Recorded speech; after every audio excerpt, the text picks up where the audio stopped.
Hey everyone, today we're diving into one of the most intense and frankly brutal chapters in American labor history, the Colorado Labor Wars of 1903 to 1904. This is a wild story about how a simple, popular demand for an 8-hour workday spiraled into martial law, mass deportations, and a state basically at war with itself. So let's get into how it all went down.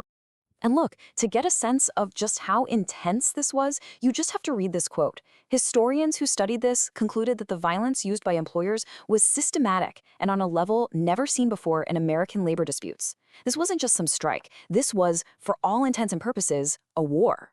So, how did things get so bad?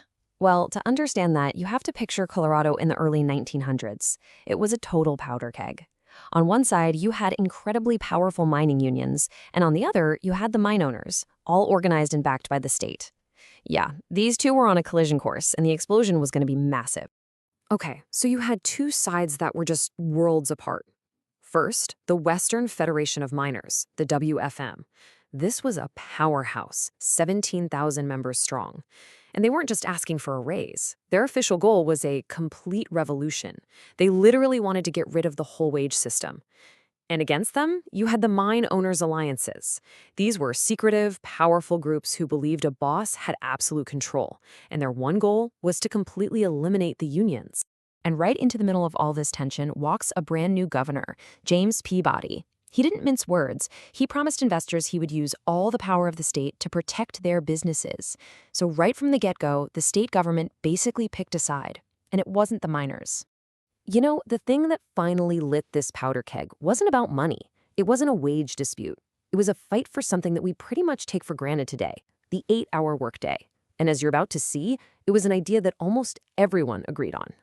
In 1902, Colorado put it to a vote, a constitutional amendment for an 8-hour day. And I mean, look at these numbers. It wasn't even close. 72% of the public voted for it. This wasn't some radical fringe idea. This was the clear democratic will of the people. So you'd think, okay, case closed, right? Well, no. What happened next was a huge betrayal. The state legislature, the very people who were supposed to turn that vote into a law, just didn't. They caved to pressure from the mining companies, ignored the voters, and refused to act. This is the moment everything changes, when a political debate becomes a full-blown war.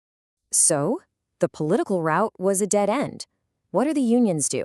They play the only card they have left. They go on strike. But Governor Peabody and the mine owners, they were ready for this. And their response would turn a labor dispute into a military occupation.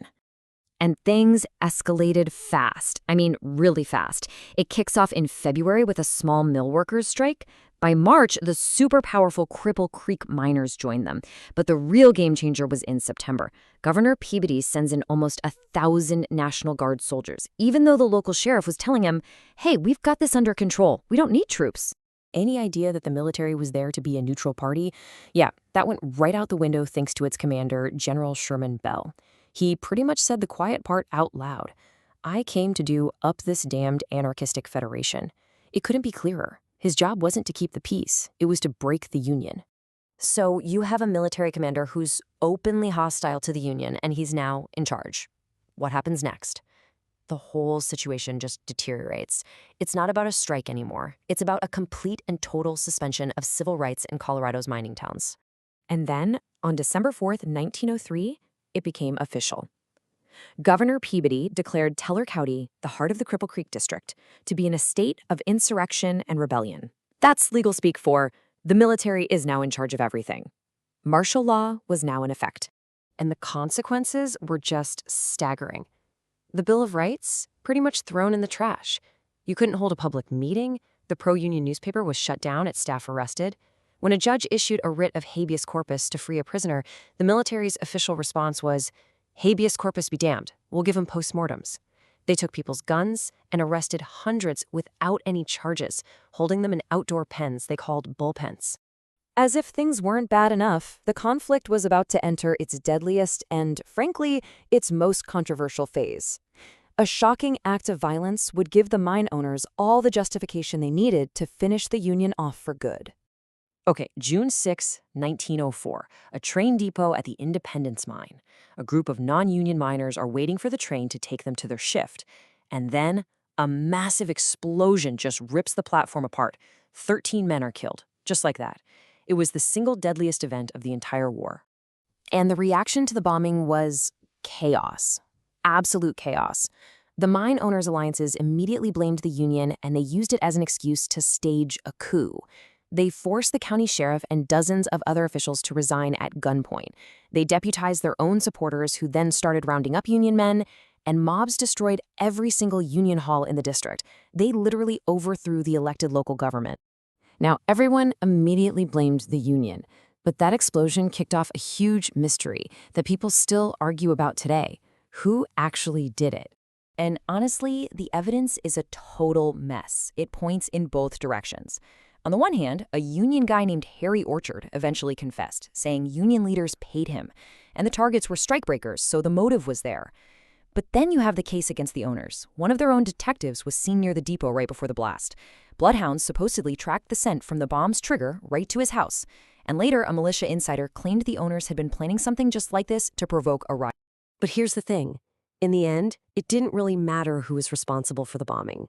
The mine owners used it as the perfect excuse to achieve their one ultimate goal: the complete and total destruction of the Western Federation of Miners in Colorado.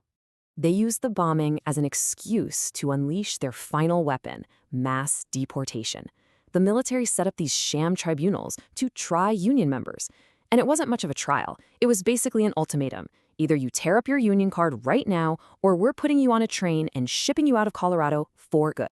And just look at the scale of this. We're talking about more than 1,500 men rounded up and hauled before these military courts.